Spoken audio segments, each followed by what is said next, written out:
বন্ধুরা, রোজকার মতো এনটিভির পর্দায় চলে এসেছি, সাথে নিয়ে তোমাদের প্রিয় আয়োজন কুইজ শো, জানার আছে বলার আছে। তোমাদের সাথে আছি আমি এশা।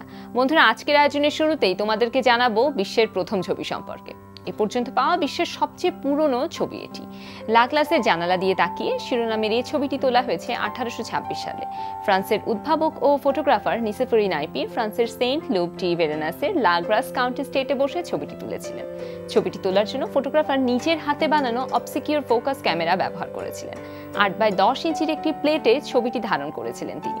প্রথম যুগে এখনকার মতো সুইচ চাপলেই ছবি উঠে যেত না। একটি ছবি তোলার জন্য ঘন্টার পর ঘন্টা সময় লাগতো। লা গ্লাসে জানালা দিয়ে তাকিয়ে ছবিটি তোলার জন্য সময় লেগেছিল 8 ঘন্টা। বন্ধুরা, আজকে আমাদের মাঝে উপস্থিত আছেন শিশু সংগঠক শামীম আজাদ। চলো তার সঙ্গে কথা বলি। কেমন আছেন? হ্যাঁ, ভালো আছেন? জি, আমিও ভালো আছি। আপনাকে স্বাগত জানাচ্ছি আমাদের আয়োজনে। আপনাকে ধন্যবাদ। তো শিশু সংগঠক হিসেবে আপনার পরিচয় দিচ্ছিলাম এবং আপনি অনেকগুলো সংগঠনের সাথে আসলে যুক্ত আছেন।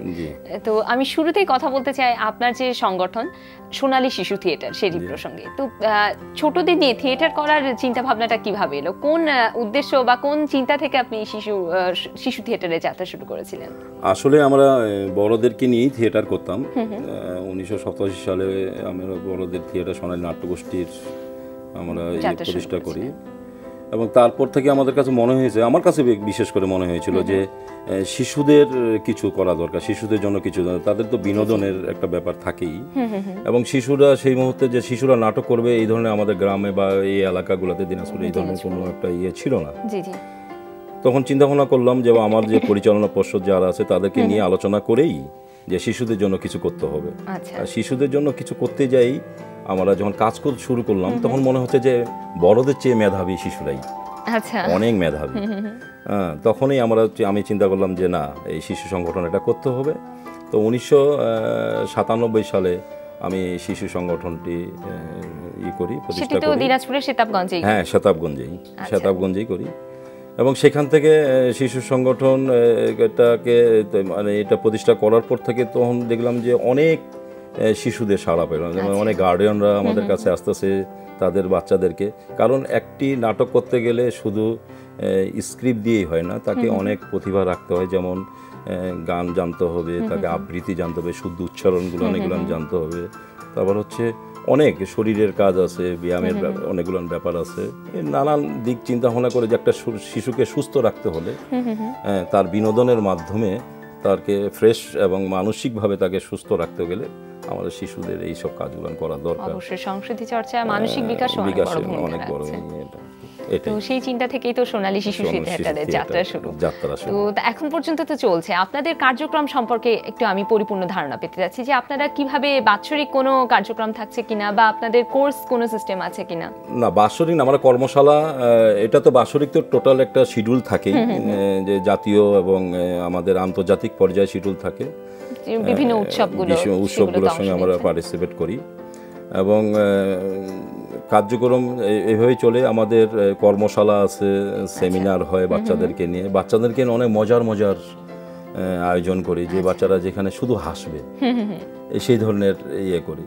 যেমন আজকালকার যে দিনে দেখা যায় যে শিশুরা বিকালের দিকে কাউকে পাওয়া যায় না, সব বইয়ের ব্যাগ নিয়ে প্রাইভেটে যায়।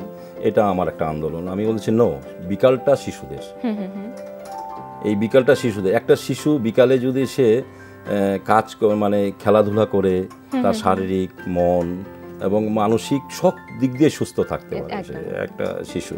কিন্তু আজকে আমরা গার্ডিয়ানরা এমন হয়ে গেছে যে সে শিশুদেরকে কিন্তু আমরা বিকালের দিকে বইয়ের একটা ব্যাগ দিয়ে তাতে হচ্ছে কি শিশুদের যে মূল যে শরীরের যে শারীরিক যে কাঠামোটা, এটা কিন্তু নষ্ট হয়ে যাচ্ছে। অবশ্যই একটা ছেলে যখন দৌড়ঝাঁপ করবে, মানসিক বিকাশও ব্যাহত হচ্ছে অনেক। একটা শিশু যখন একটু খেলাধুলা দৌড়ঝাঁপ করবে, যে এটা দৌড়ঝাঁপ করবে, তখন দেখবেন যে তার খাওয়ার হজম হবে, তার অ্যাসিডিটিটা থাকবে না, তারপর হচ্ছে তার মানসিক দিকটা সুস্থ থাকবে।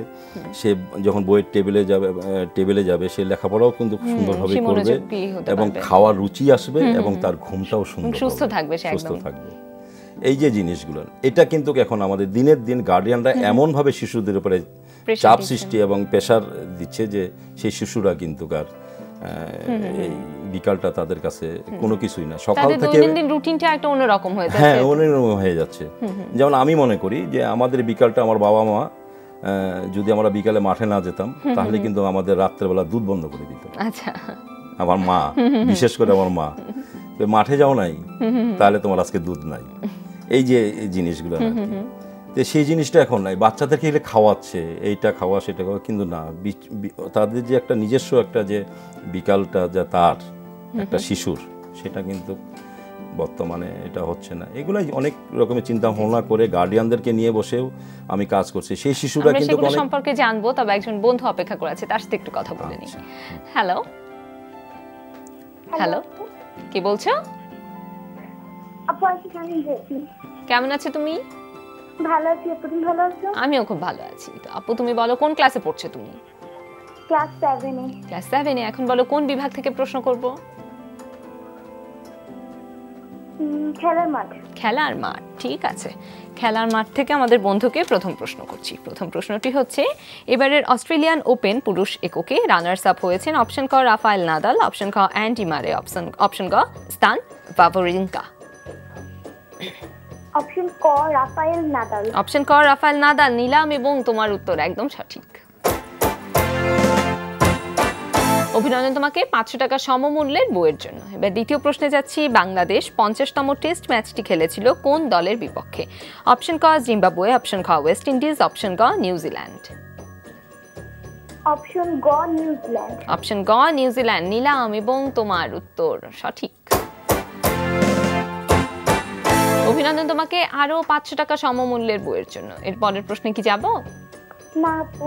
ঠিক আছে, আরো একজন বন্ধু ফোন করেছে। হ্যালো। হ্যালো আপু, আসসালামু আলাইকুম। ওয়ালাইকুম আসসালাম, কে বলছো? আমি শারমিন বলতেছি। কেমন আছো বন্ধু?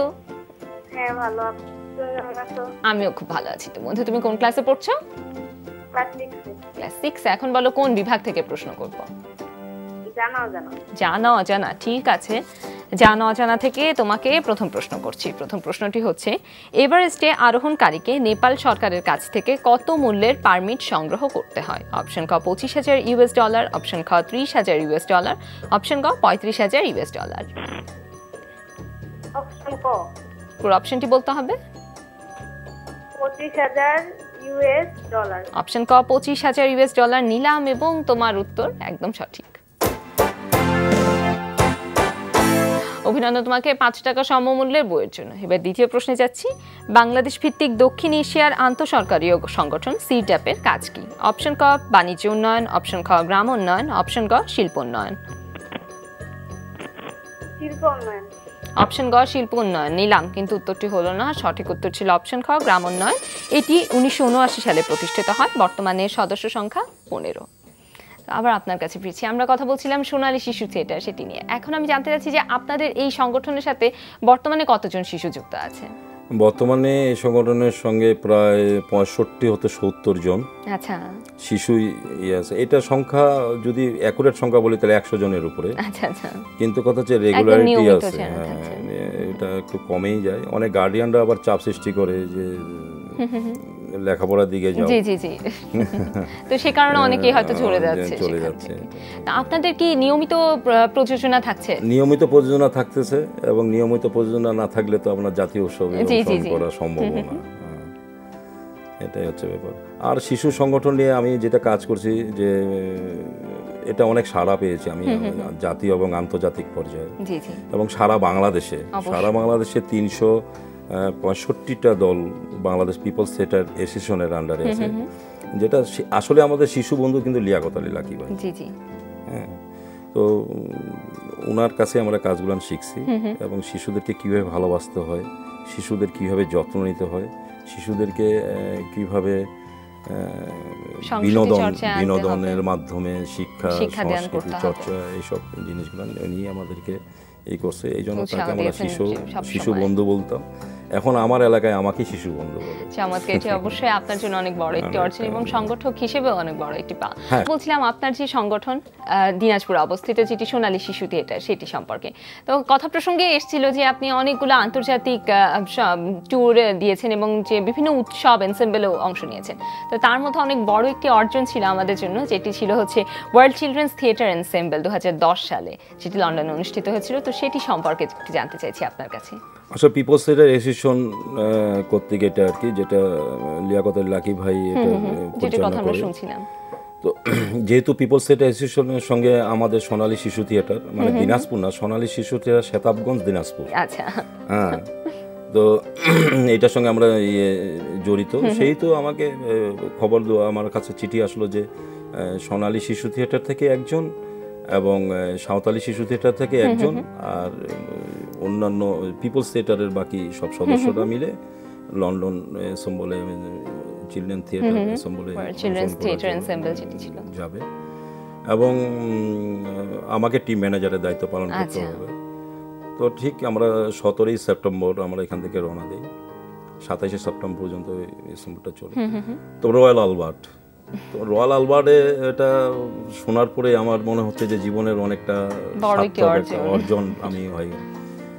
রয়্যাল আলবার্ট হচ্ছে লন্ডনের একটা অনেক পরিচিত, লন্ডন শুধু না, ওয়ার্ল্ডে যারা থিয়েটার করে, যারা সাংস্কৃতিক অঙ্গনের সঙ্গে জড়িত আছে, তারা কিন্তু অনেকেই চায় যে রয়্যাল আলবার্টে একবার প্রোগ্রাম করার জন্য। তো সেই হিসাবে তো আমাদের একটা বিশাল একটা উদ্দীপনাই ছিল, ওখানে আমরা গেলাম।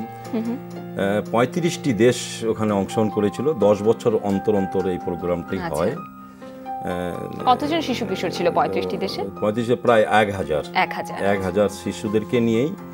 বাংলাদেশ টিমে কতজন ছিল? আমাদের বাংলাদেশ টিমে ছিল আমার কর্মকর্তার সকল মিলে 10 জন। আচ্ছা আচ্ছা। তো এটা আমরা ওখানে টিমে গেলাম। তো ওখানে আসলে না দেখলে মানে বলে শেষ করা যাবে না। কি ধরনের ওখানে সেমিনার হয়েছিল, কর্মশালা হয়েছিল, নাটক নিয়ে, শিশুদেরকে নিয়ে কিভাবে আরো অনেক কিছু করা যায়। শিশুরা যে একটা ফুল, তাদেরকে বিকশিত করা যায়। শিশুরাদের ব্রেন ফ্রেশ, তাদের এই দিয়ে মেধা দিয়ে অনেক কিছু করা সম্ভব, কারণ শিশুদের একটা পবিত্র ব্যাপার, একটা আমাদের কাজ করি। তো ওইখানে 1000 শিশু নিয়ে যে অ্যাসেম্বলটা হয়েছিল, সেটা হচ্ছে সুন্দর পৃথিবীর জন্য আওয়াজ তুলো। কি সুন্দর একটি নাটকের একটা ইসের ভাষা। সেখানে সকল শিশু 35টি দেশের শিশু, বাংলাদেশের শিশু 35টি দেশের শিশু সেখানে অংশগ্রহণ করেছিল। এবং বিশ্বের 35টি দেশ তো ছিলই, আরও অন্যান্য দেশেরও ইয়েরা আসছিল এবং ইংল্যান্ডের অনেক যারা এই যে থিয়েটার সঙ্গে জড়িত আসছিল অনেক। এবং সেখানে কি আমি একটু জানতে চাইছি, সেখানে কি আপনাদের পারফরম্যান্স দেখানোর কোনো সুযোগ ছিল? হ্যাঁ, আমাদের ব্যক্তিগত মানে প্রতিটি দেশের কিছু কিছু সময় ছিল, যারা আমরা যেহেতু 10 দিন ধরে প্রোগ্রামটা করছি, সেহেতু আমাদের কিছু কিছু, যেমন আমরা বাংলাদেশের আমাদের বাংলা মুখ বা এই ধরনের বাংলাদেশের যে কালচারের উপরে যে আমরা থিয়েটারগুলো করি বা আমাদের ভাষায় করি, বাংলা ভাষায়, সেই সব জিনিসগুলো আমরা ওখানে তুলে ধরেছিলাম যে আমরা অনেক কিছুই পারি। এবং 2003 সালে উড়িষ্যা রাজ্যে ভারতের আরেকটি আপনারা উৎসব অংশ নিয়েছিলেন, আমরা সেটি সম্পর্কে জানবো একজন বন্ধুর সাথে একটু কথা বলে নিই। আচ্ছা, হ্যালো হ্যালো হ্যালো, আসসালামু আলাইকুম। ওয়ালাইকুম আসসালাম, কে বলছো? নীরা, কেমন আছো? ভালো আছি, তুমি ভালো আছো? আমিও খুব ভালো আছি। আপু, তুমি কোন ক্লাসে পড়ছো? 7 এ। ক্লাস 7 এ। এখন বলো, কোন বিভাগ থেকে খেলতে চাও? জানা অজানা। ঠিক আছে, জানা অজানা থেকে তোমাকে তাহলে প্রথম প্রশ্ন করছি। প্রথম প্রশ্নটি হচ্ছে, স্ট্যাচু অফ লিবার্টি ফ্রান্স থেকে উপহার পেয়েছে যুক্তরাষ্ট্র, বলতে হবে কত সালে পেয়েছিল? অপশন ক 1882, অপশন খ 1886, অপশন গ 1884। অপশন খ 1886। অপশন খ 1886 নিলাম এবং তোমার উত্তর একদম সঠিক। অভিনন্দন তোমাকে 500 টাকা সমমূল্যের বইয়ের জন্য। এবার দ্বিতীয় প্রশ্নে যাচ্ছি। গুগল গ্লাসের জনক অপশন ক জেসন এলেন সিন্টার, অপশন খ বাবাক পারভিজ, অপশন গ স্টিফেনো ইয়নগেন। অপশন খ বাবাক পারভিজ নিলাম এবং তোমার এই উত্তরটাও সঠিক। অভিনন্দন তোমাকে আরো 500 টাকা সমমূল্যের বইয়ের জন্য। এর পরের প্রশ্নে কি যাব? না আপু। ঠিক আছে, আর একজন বন্ধু ফোন করেছে। হ্যালো। হ্যালো, আসসালামু আলাইকুম। ওয়ালাইকুম আসসালাম, কে বলছো? আমি প্রভা। কেমন আছো প্রভা? ভালো আছি, আপনি কেমন আছেন? আমিও খুব ভালো আছি। বন্ধু তুমি কোন ক্লাসে পড়ছো? আমি ক্লাস 10। ক্লাস 10। এখন বলো কোন বিভাগ থেকে তোমাকে প্রশ্ন করব? খেলার মাঠ। খেলার মাঠ, ঠিক আছে। খেলার মাঠ থেকে তাহলে তোমাকে প্রশ্ন করছি এবং প্রথম প্রশ্নটি হচ্ছে এবারের অস্ট্রেলিয়ান ওপেন নারী এককে শিরোপা জিতেছেন সেরেনা উইলিয়ামস। বলতে হবে এটি তার কততম গ্র্যান্ড স্ল্যাম? অপশন ক 21তম, অপশন খ 22তম, অপশন গ 23তম। 23তম। অপশন গ 23তম নিলাম এবং তোমার উত্তর একদম সঠিক। অভিনন্দন তোমাকে 500 টাকা সমমূল্যের বইয়ের জন্য। এবার দ্বিতীয় প্রশ্নে যাচ্ছি। বাংলাদেশ অভিষেক টেস্ট ম্যাচ খেলেছিল ভারতের বিপক্ষে। বলতে হবে কবে? অপশন ক 10 নভেম্বর 2000, অপশন খ 1 জুন 2000, অপশন গ 22 এপ্রিল 2000।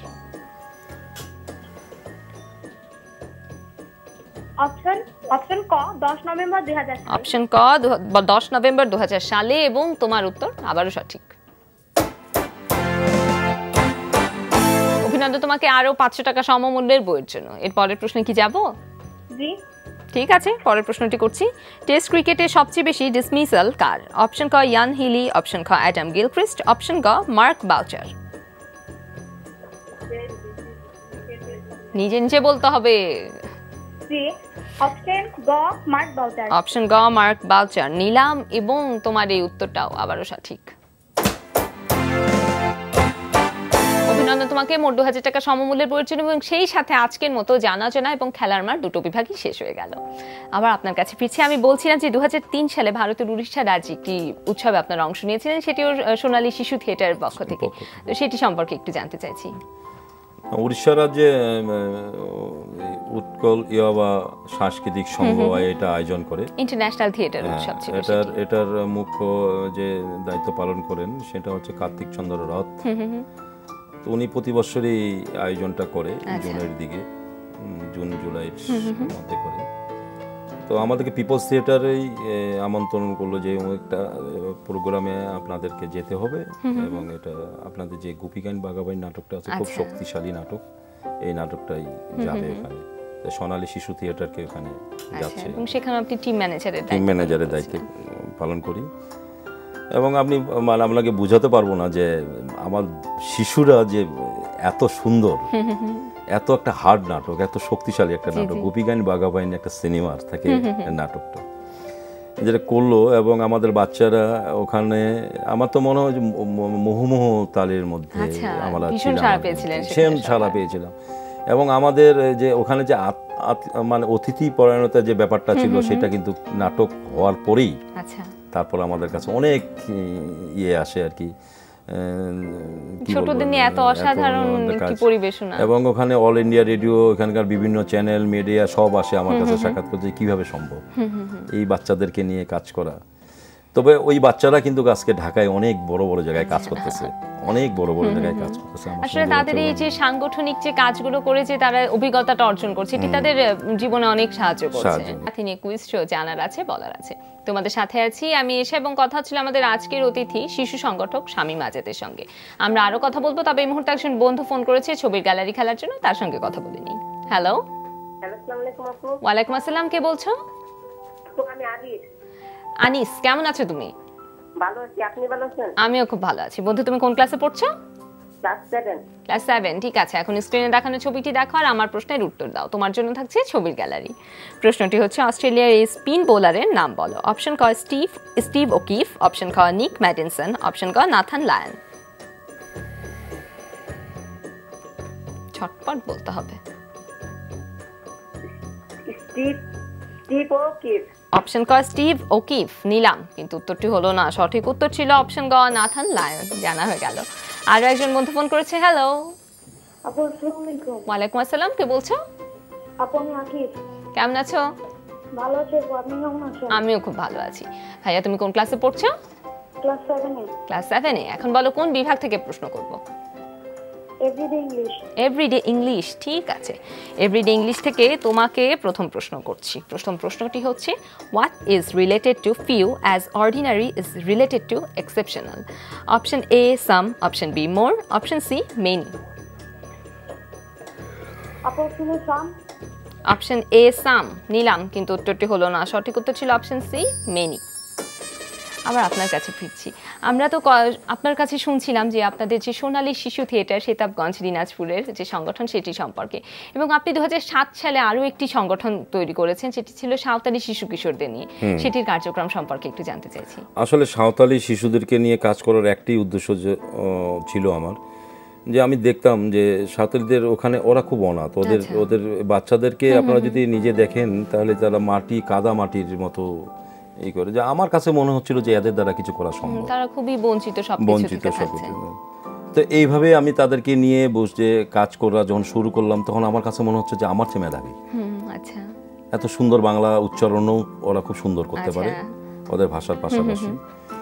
তো ওদেরকে নিয়ে যখন আমি থিয়েটারে কাজগুলো শুরু করলাম, তারা উদ্যোগে তাদের গার্ডিয়ানরাও আমাকে সাপোর্ট করতে শুরু করলো। যদি অর্থনৈতিক অবস্থাটা খুবই খারাপ ছিল, তারপর আমি কাজটা শুরু করলাম এবং তাদেরকে নিয়ে খুব দ্রুত আমি কাজ করা শুরু করলাম। এবং অনেক সময়, অল্প সময়ের মধ্যে তারা জাতীয় উৎসবে পিপলস থিয়েটারে অংশগ্রহণ করলো, বাংলাদেশ টেলিভিশনে ভালো প্রোগ্রাম করলেন, তারপর হচ্ছে বিভাগীয় পর্যায়ে, আঞ্চলিক পর্যায়ে, এবং নিজেরাও কার্যক্রম তারা পারফরম্যান্স খুবই ভালো। এবং যে ছেলে মেয়েরা কাজ করতেছিল ওখানে আবার একটা কাজ করছিলাম আমি, যে বাল্য বিবাহ যে হচ্ছিল, যে বাচ্চাদের অল্প বয়সে শিশুদের, যে সাঁওতালি শিশু, এটা কিন্তু আমি বন্ধ করে দিয়েছিলাম। আমার ওই সংগঠনের, সাঁওতালি শিশুদের সংগঠনের কোনো বাল্য বিয়ে চলবে না। এবং সেই ছেলে মেয়েরা কিন্তু আজকে কিন্তু কেউ ভার্সিটিতে পড়তেছে, কেউ ইন্টারমিডিয়েটে পড়তেছে, কেউ ম্যাট্রিক পাস করছে, মোটামুটি তারা দাঁড়াচ্ছে আর কি। এটা এই জিনিসটা আমার কাছে হয়েছে, যদিও কাজটা এখন আমার একটু স্লো হয়ে গেছে, যে অনেক টাকা পয়সার ব্যাপার, অনেকের একটু স্লো হয়ে গেছে অনেক কিছু, এটা হচ্ছে। তবে কথা হচ্ছে তাদেরকে নিয়ে কাজ করা, আমি মনে করি যে সকলে নিয়ে কাজ করা উচিত, সাঁওতালি শিশুদেরকে নিয়ে। অবশ্যই আমি একটু জানতে চাইছি যে আপনি বলছিলেন যে তারা খুব সুন্দর বাংলা ভাষায়ও রপ্ত করে নিয়েছে এবং সেভাবে কাজ করছে। আপনারা কি সাঁওতালি যে সংস্কৃতি চর্চা বা সেই বিষয়গুলো কি আপনারা নাটকের মাধ্যমে তুলে ধরেছেন, তাদের নিজস্ব সংস্কৃতি? যে সাঁওতালি ভাষাগুলো তাদের তুলে ধরছি, যেমন তারা যে অনেক টাইমে যে ঠকতো, যেমন জমি বিক্রি করতে, যে 12 বিঘা, যে 12 বিঘা কথাটা হচ্ছে কিন্তু 2 বিঘা, আচ্ছা, ওদের ভাষায় হচ্ছে 12 বিঘা। তো এই 12 বিঘা বলতে যাই, কিন্তু তার 12 বিঘা জমি বিক্রি অনেকে নিয়ে নিছে। আচ্ছা, হ্যাঁ, কিন্তু 12 বিঘা হচ্ছে 2 বিঘা। এখন কেউ জিজ্ঞাসা করছে তুমি কয় বিঘা জমি বিক্রি করলে, বললো যে 12 বিঘা। তো অনেকে মনে করতে পারে যে 12 বিঘাই মনে হয়, কিন্তু আসলে না, তার ভাষাটা হচ্ছে 12 বিঘা, তার ভাষা যদি বাংলায় ভরা হয়েছে 2 ভাষা। এই ধরনের কিছু কিছু জিনিস আমি তুলে ধরে, এবং মুক্তিযুদ্ধের উপরে যে তাদের উপরে যে যন্ত্রণাটা হয়েছিল, সেই ধরনের জিনিস তুলে ধরে আমি কিন্তু সেই থিয়েটারগুলো করছি, এবং অনেক প্রশংসিত হয়েছে, সারা বাংলাদেশে প্রশংসিত হয়েছে। আপনার এই কার্যক্রম যেন চলতে থাকে এবং যে প্রতিবন্ধকতার কথা বলছিলেন সেগুলো যেন কাটিয়ে উঠতে পারেন আপনি। এবার আমি আরেকটু অন্য প্রসঙ্গে চলে আসি। আপনি আরো একটি সংগঠনের সাথে যুক্ত আছেন, যেটি আপনি তৈরি করেছেন, সেটি হচ্ছে যে সেতাবগঞ্জ বুদ্ধি প্রতিবন্ধী শিশু যারা আছে এবং অটিস্টিক, তাদের জন্য একটি বিদ্যালয় প্রতিষ্ঠা করেছেন। তো এই উদ্যোগটি নেবার কারণ? এই বাচ্চাদের জন্য আমার মানে খুব খারাপ লাগে, এর একদম অনাথ, এদের এদের এদের কেউ না। আমি তো মনে করি যে যে বাবা মারা জন্ম দেয় তারাও এদের আপন না, আমার কাছে মনে হয়। এটা আমার ভুল হচ্ছে নাকি আমি জানি না, এটা মনে হয়। কারণ একটি বাচ্চাকে, প্রতিদিন বাচ্চাকে পায়ে শিকল দিয়েও রাখে দেয়, অনেক টর্চারিং, অনেক কিছু আছে, এটা আছে। কিন্তু যখন দেখলাম, যখন আমি এদেরকে নিয়ে কাজ করতে শুরু করলাম 2003 সাল থেকে, 2003 সাল থেকে যখন আমি এদেরকে নিয়ে কাজ করতে শুরু করলাম, তখন দেখলাম যে এরা অনেক, মানে কি বলবো, অনেক ভালো বুঝে, ওদেরকে ওরা অনেক ব্রিলিয়ান্ট, অন্যদিকে আরো অনেক কিছু আমার কাছে মনে হয় ব্রিলিয়ান্ট। ওরা যেটা বুঝে সেটা ভালো বুঝে, ভালো কথাই বলে, এবং তাদেরকে নিয়ে গান করা সম্ভব, আবৃত্তি করা সম্ভব, থিয়েটার করা সম্ভব, যেটা আমি প্রমাণ করছি, আমি এটা করছি। এবং স্কুলটি চলতেছে, সবারই সহযোগিতায় চলতেছে, ভালো চলতেছে। এবং কিছুদিন আগেও আমাদের সেই স্কুলে অনেকেই, ঢাকার অনেক বড় ব্যবসায়ী একজন, সে আমাদেরকে স্কুল ড্রেস এখান থেকে দিছে, মিউজিক সিস্টেম দিছে, বাচ্চারা যেন ই করতে পারে। আসলে সবার সহযোগিতা প্রয়োজন, না হলে সংগঠনগুলোর চর্চা সেভাবে সম্ভবই হবে না, কারণ একার পক্ষে সংগঠন চালানো আসলে সম্ভব না। এবার একটু আপনার ব্যক্তিগত যে কাজগুলো সেগুলোর প্রসঙ্গে আসছি। আপনি নিজেও অভিনয় করছেন এবং নাটক লিখছেন, নাট্যচর্চার সাথে যুক্ত আছেন, তো সেই প্রসঙ্গগুলো যে আমাদের সাথে একটু শেয়ার করুন। না, নাটক তো লেখার ছোটবেলা থেকেই আমার একটি শখ। ফুটবল খেলতাম, নাটক করতাম, গান বাজনার সঙ্গে জড়িত করতাম, বিভাগীয় পর্যায়ে খেলছি, ফুটবল খেলতাম আমি। তো নাটক লিখতাম, যেমন নিমতলির মধু নাটকটা আমার একটা বাংলাদেশ বেতারে বারবার এটা সম্প্রচার। এই ধরনের অভিনয় করতাম, অভিনয় ভালো লাগে, ছোটবেলা থেকে অভিনয় করতাম। এগুলো সব কিছু হয়েছে আমার বাবা মা এবং আমার স্ত্রী, এদের একটা তো একটা সাপোর্ট একটা তো ছিল। সবচেয়ে যেটা বড় সাপোর্ট, আমি যেখানে জব করি আমার মিলের, আমি ধন্যবাদ জানাই তাদেরকে। আমার চেয়ারম্যান স্যার, আমার এমডি স্যার হইতে আরম্ভ করে আমার অফিস স্টাফ, এরা আমাকে যে কিভাবে সাপোর্টটা দেয়। আমি থিয়েটারের জন্য চলে যাই, হ্যাঁ, আর এই সাপোর্টগুলো যদি আমি তাদের কাছ থেকে, আমার জব এই জায়গাগুলো থেকে যদি না পেতাম, তাহলে আমি আমার পক্ষে সম্ভব না। আমি ওনাদেরকে ধন্যবাদ জানাই, ওনারা আমার পিছনে এখনো লেগে আছে, যে সব সময় আমাকে এই সাপোর্টগুলো দেয়, সব সময় সাপোর্ট দেয়। এবং আমি অফিসে ঢুকলে আমার কাছে মনে হয় যে সবার মুখে যে একটা হাসি, আমাদের যে একটা পরিবার ভিত্তিক, যে আসলে এই পরিবারের মতো থাকলে কাজগুলো আরো সুন্দর হয়। আমার অফিস থেকে আমাকে খুব সাপোর্ট দেয়, এবং আমার চেয়ারম্যান স্যার, এটা তো কল্পনাই জানা, এবং আমাদের এমডি স্যার, এটা খুবই সাপোর্ট দেয়, এটা খুবই চমৎকার। এবং শেতাবগঞ্জ আমাদের, আমি যে মিলে সুগার মিলে চাকরি করি, সুগার মিলের যত অনুষ্ঠান, সব কাজের দায়িত্ব কিন্তু আমার উপরেই চলে আসে। 26শে মার্চ, হলি ডিসেম্বর, 21শে পয়লা বৈশাখ, সব ধরনের প্রোগ্রামগুলো আমাকেই করতে হয়। 2008 সালে আপনি পিপলস থিয়েটার অ্যাসোসিয়েশনের কাছ থেকে শ্রেষ্ঠ সংগঠক হিসেবে পুরস্কার লাভ করেছেন, এবং আপনার কাছ থেকে আসলে এমন কিছু প্রত্যাশা আমরা তাই করি সব সময়। সারা বাংলাদেশে 365 বললাম না যে আমাদের সারা বাংলাদেশে সংগঠন আছে, তো আমার হঠাৎ চিঠি গেল যে সারা বাংলাদেশের মধ্যে শ্রেষ্ঠ সংগঠক শামীম আজাদ। তো আমি তো মানে চিঠি দেখেই তো অনেক আত্মসমর্পণ হয়ে গেলাম, যে এটা আমার জন্য একটা বিশাল বড় আমি একটা ভালো কিছু করছি, না হলে তো আপনার জন্য এবং শেতাবগঞ্জ, দিনাজপুর সবার জন্য, এবং আমি এটাকে আরো ভালো কিছু করতে যাই, এটাও আমার মনে হচ্ছে সেখান থেকে আমার আরেকটা অনুপ্রেরণার সৃষ্টি হয়েছিল, এবং সেইভাবে আমি কাজ করি, সেই উৎসাহ আরো প্রদান করে। আমি সবসময় মনে করি যে যেই কেউ কাজটা করুক, ভালো করুক, অবশ্যই দেশের জন্য ভালো করুক, দেশের জন্য মঙ্গল যেন হয় সেই কাজগুলো করুক। আমাদের শিশুদের জন্য কাজ করতে হবে। আর অভিভাবকদেরকে আমি বারবার বলি, শিশুটি বিকালটাকে আপনারা কেউ বঞ্চিত করবেন না। আশা করছি আমাদের সকল শিশু দর্শক যারা আছেন, তাদের বাবা মা যারা দেখছেন, তারা আপনার কথা রাখবেন এবং তারা বুঝবেন, উপলব্ধি করবেন। আপনাকে অনেক ধন্যবাদ আজকে আমাদেরকে সময় দেওয়ার জন্য। আপনার সংগঠন এবং আপনার সকল কার্যক্রমের প্রতি রইল আমাদের অনেক অনেক শুভকামনা। আপনাদের প্রতি ধন্যবাদ, এনটিভিকে ধন্যবাদ, এনটিভির সকল যারা কলা কৌশলী হতে আরম্ভ করে যেভাবে যারা কাজ করতেছেন তাদেরকেও ধন্যবাদ।